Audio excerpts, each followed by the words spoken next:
We're going to talk about fall lawn care. Let's start with warm season grasses. Warm season grasses. So right now, going into fall and into winter is a really important time to get everything right, start managing for the winter. Okay. You do that so you can get a good early spring green up and good healthy lawn going into spring and into summertime.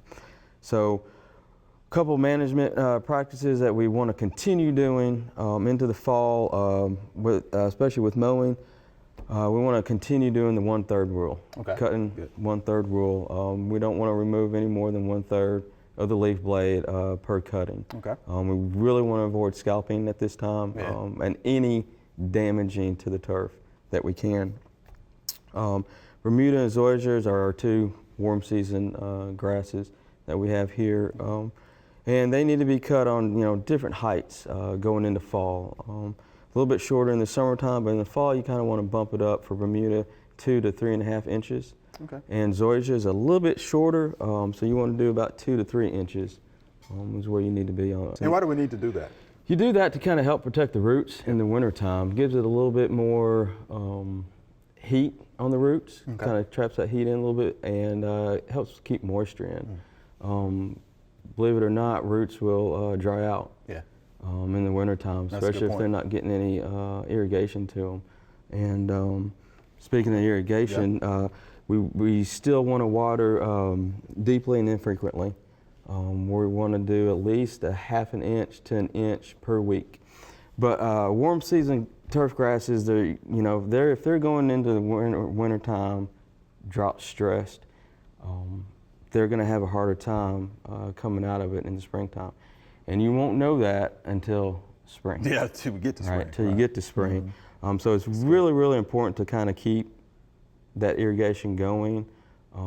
Recommendation is, every 3 to 4 weeks, if you're not getting rainfall, irrigate. Wow. Which is challenging because a lot of times we shut down our irrigation Right, systems, right. we winterize them, so we don't really have access to it. And again, you don't want to irrigate, turn things on if we're going to be coming up to freezing temperatures or below freezing temperatures. That's a good point. So it can get tricky, but if they're stressed because of drought, they're going to have a harder time. They're at greater risk for winter injury and winter kill. Okay. Wow. Fertilizing and doing your lime applications. Fall is a great time for lime. Always fertilize in lime based on a soil test. Oh, yes. Get Gotta that soil test. Right. That way you know how much to apply, especially lime. And we want to make our last fertilizer application 6 to 8 weeks before our first historical frost. Okay. And you want to fertilize now because it just kind of gives those roots a little bit extra energy. Just kind of gets it a little bit more healthier.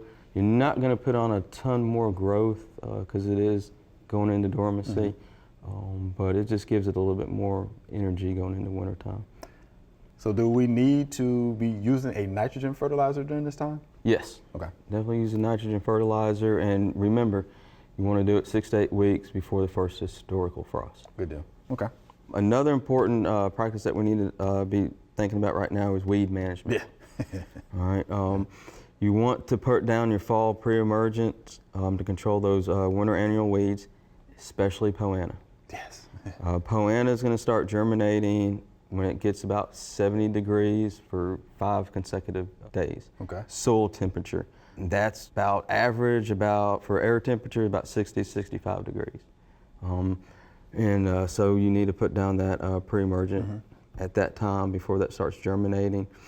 Again, you want to follow up with a pre-emergent every 90 days until spring after that first pre-emerge application. Wow, so 90 days. Every 90 days. Yeah, get your calendar out. Calendar out, Yeah. 90 days, and it kind of works out kind of good for the crabgrass pre-emergent too, and everything kind of lines up. And then for a fall post-emergent, once your broadleaf weeds start coming up, 3-way herbicide, 2,4-D, dicamba, MCPP. Okay. Will work great for that. Make sure you read and follow the label on that too as well. Definitely. Diseases are coming up right now for our warm season grasses. We kind of have 2 that we kind of look at. One is dollar spot, and it's been a little bit more in our area, a little bit more prevalent this year. We've been seeing it. Dollar spot is just a fungal disease.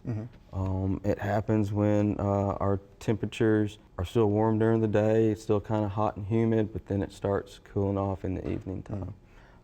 So we're kind of seeing some of that right now.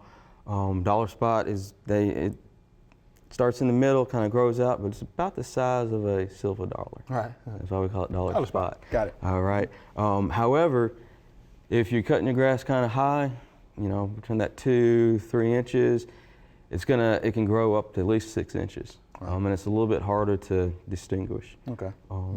A good fungicide, you know, oxystrobin worked good for that. Products like Scott's Disease EX, Heritage G. Nitrogen kind of helps with the dollar spot. It can kind of help bring it bring it into recovery a little bit better. You want to use a low rate of nitrogen. You don't want to do anything big. And again, some cultural practices, water early in the morning. When you do mow, bag it or remove the clippings because you don't want that going back down in the thatch. Got it. Okay. And it kind of helps slow the spread of the disease as well. But always water in the morning. Okay. You don't want to do it in the evening time. That just encourages fungal diseases. Another fungal disease that we're looking out for is large patch. Large patch is caused by one of the variants of Rhizoconia salonia, and it occurs in our warm season turf grasses, particularly Zoysia grasses. It can affect Bermuda, but we see it mostly in Zoysia. Okay. For our fungal diseases, fungicides work better when you use them preventively. So if you have an area that you have known that has fungal issues, especially large patch, go ahead and treat it. And you want to start treating when the nighttime temperature is about 70 degrees. Large patch likes to be active between that 50 and 70 degrees. Again, using a good fungicide with the oxystrobin in it as the active ingredient, like Scott's Disease EX, Heritage G, and Strobe 2L. And again, cultural practices, proper mowing, fertilizing, water in the early morning, and kind of focus on improving drainage. Don't let that water sit. Right. You can I usually think that's a big one, improving the drainage. Yeah, for sure. And then insects. You really only have to worry about fall armyworms. We've already seen some fall armyworms here in West Tennessee. But they're pretty easy to control. Good insecticide by permethrin, those work pretty good to control fall armyworms. And it's the larva state that chews on the grass. And they're called foliar feeders, and they just chew the grass, the blades of grass. The roots are still there, so it can grow back from the rhizomes. So it'll recover from the damage.